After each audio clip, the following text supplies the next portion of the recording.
ক্যালেন্ডারের পুরনো পাতা উল্টে আসছে 2026। নতুন বছরে পরিবারের মঙ্গল কামনায়, সুখ সমৃদ্ধির আশায় বিভিন্ন মন্দিরে পুজো দেন ভক্তরা। লেক কালীবাড়িতেও ভক্তদের লম্বা লাইন থাকে। নতুন বছর মানে নতুন সাধনা।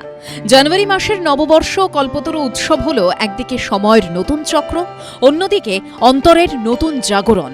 নতুন বছরে মানুষ যে ব্রত গ্রহণ করে, যে সংকল্প স্থির করে, তা আসলে কর্মযোগের সূচনা। নতুন বছরের প্রতি সূর্যোদয় তাই বিশ্বজনীন মঙ্গল সাধনার ডাক। এই জানুয়ারি মাস নববর্ষ, ইংরেজি নববর্ষ, ভারতীয় সংস্কৃতিতে সময়কে কেবলমাত্র দিন তারিখের পরিমাপ বলা যায় না, বরং সময়কে এক চিরবহমান চক্র, এক ধ্রুব নবায়নের ধারাপ্রবাহ হিসেবেই দেখা হয়। জানুয়ারি মাসে যখন বাংলা ও ভারতের বহু অঞ্চলে নতুন বছরের সূচনা পালন করা হয়, তখন সেই উৎসবের অন্তরালে লুকিয়ে থাকে বিশ্ব জগতের চক্রাকার গতি, মানব চৈতন্যের জাগরণ আর জীবনের রূপান্তরের গভীর দার্শনিক তাৎপর্য। পয়লা জানুয়ারি কল্পতরু উৎসব রামকৃষ্ণ পরমহংসদেবের স্মরণে বাঙালি সমাজে গভীর আবেগ ও আধ্যাত্মিক স্মৃতিতে বোনা। কথিত আছে এই দিনে তিনি ভক্তদের প্রতি এক বিশেষ কৃপা বর্ষণ করেছিলেন। একই সময় অনুষ্ঠিত হয় কল্পতরু উৎসব। এই নবায়নের ভাবধারা, এই ভাবধারাকে আরও তীব্রভাবে এটা প্রকাশ করে। যে সংস্কৃতিতে কালকে শাশ্বত সত্তা হিসেবে ধরা হয়, সেখানে নববর্ষের অর্থ কেবল ক্যালেন্ডারের বদল নয়, এটি চেতনার পরিবর্তন। শাস্ত্রকারেরা বলেন, নূতন সূচনা মানেই পুরনো আধারকে পিছনে ফেলে আলোর পথে এগিয়ে যাওয়া। জানুয়ারির নববর্ষ পালন বিশেষত ভারতীয় উত্তর এবং পূর্বাঞ্চলে এক সাংস্কৃতিক ধারাবাহিকতা বজায় রাখে, যেখানে কৃষিজীবনের কর্মযোগ্য এক নতুন সূচনার সুর তোলে। যেমন শীতের শেষে প্রকৃতি যেমন ধীরে ধীরে জেগে ওঠে, তেমন মানুষের হৃদয়েও জন্ম নেয় কি না নব্য প্রত্যাশা। পয়লা জানুয়ারি কল্পতরু উৎসব বিশেষত রামকৃষ্ণ পরমহংসের স্মরণে বাঙালি সমাজে আবেগ আর আধ্যাত্মিক স্মৃতিতে বোনা। কথায় বলে, এই দিন তিনি ভক্তদের প্রতি এক বিশেষ কৃপাবর্ষণ করেছেন, যেন এক মানবরূপী ইচ্ছাকে মানবরূপী ইচ্ছার পূরণের একটা উনি বৃক্ষ।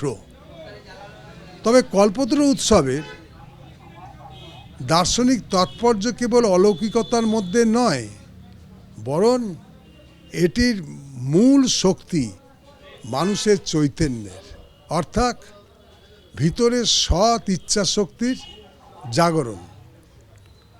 কল্পতরুর এখানে একটা প্রতীক, মানুষের অন্তর্নিহিত সম্ভাবনা, চেতনার সীমাহীন ক্ষমতা এবং জীবনের উদ্দেশ্যকে পুনর্নির্ধারণ করার সাহস।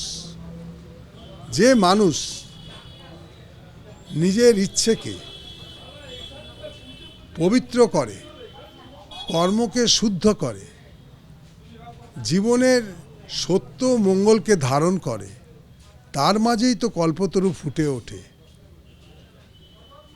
হিন্দু দর্শনে সৃষ্টি স্থিতি লয় এই চক্র কিন্তু অনন্ত। জানুয়ারি মাসে নববর্ষ ও কল্পতরু একই সঙ্গে মানুষকে মনে করিয়ে দেয় জীবনও এক অবিরাম পুনর্জন্ম। প্রতিটি সিদ্ধান্ত, প্রতিটি সংকল্প আমাদের অন্দরমহলে নূতন এক মহাবিশ্ব সৃষ্টি করে। শাস্ত্রে বলা হয়েছে যৎ ভাবং তৎ ভবতি। মানুষ যা ভাবতে পারে সে একদিন তার রূপও দিতে পারে। কল্পতরু উৎসব এই চিরন্তর সত্যকে সামনে আনে। পবিত্র ইচ্ছাশক্তির হচ্ছে আর সীমাহীন। নতুন বছরে মানুষ যে ব্রত গ্রহণ করে, যে সংকল্প স্থির করে, তা আসলে কর্মযোগের সূচনা।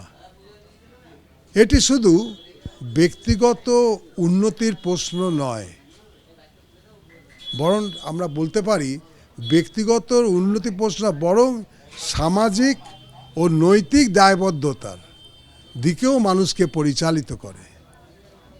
রামকৃষ্ণদেবের দৃষ্টিতে কল্পতরু ছিল ভক্ত এবং অভক্ত সকলের জন্য সমান। এই সার্বজনীনতা আমাদের কি শেখায়? না, মানুষ, প্রকৃতি এবং প্রাণী সবই একই বিশ্ব চেতনার অংশ। এই চেতনার ধারায় জল, বায়ু, তারপরে আলো সবই পবিত্র উপাদান। নতুন বছরের প্রতিটি সূর্যোদয় তাই বিশ্বজননীর মঙ্গল সাধনার এক একটা ডাক। নতুন বছর মানে নতুন সাধনা।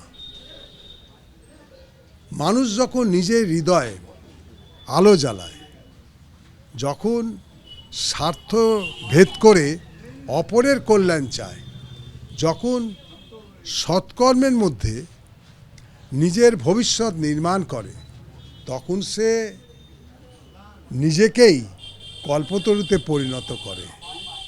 তো জানুয়ারি মাসে নববর্ষ ও কল্পতরু উৎসব হলো মানব জীবনের নবায়নের এক দ্বৈত সংকেত। একদিকে সময়ের নূতন চক্র, আর অন্যদিকে অন্তরের নূতন জাগরণ। যে মানুষ এই দ্বিগুণ নবজাগরণের বিশেষ মুহূর্তে নিজের মনকে পবিত্র রাখে, জলপ্রবাহের মতো স্বচ্ছ সদা চলমান রাখে, সেই তো জীবনের সত্যিকারের নববর্ষের অর্থ উপলব্ধি করতে পারে। মহাভারতের ভাষায় ঊর্ধ্বরেত আত্মনা আত্মনাম, নিজেকে নিজেই উত্তোলন করো। নববর্ষ আর কল্পতরুর অন্তরালে এই আহ্বানই প্রতিধ্বনিত হচ্ছে। এইটি হচ্ছে নববর্ষের 1 জানুয়ারির সার্থকতা।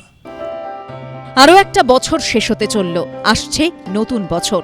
এই সন্ধিক্ষণে দাঁড়িয়ে মানুষের একটাই প্রার্থনা, আগামী দিনগুলো ভালো কাটুক। অর্ণব মুখোপাধ্যায়ের রিপোর্ট, এবিপি আনন্দ, কলকাতা। এবিপি আনন্দ, এগিয়ে থাকে, এগিয়ে রাখে।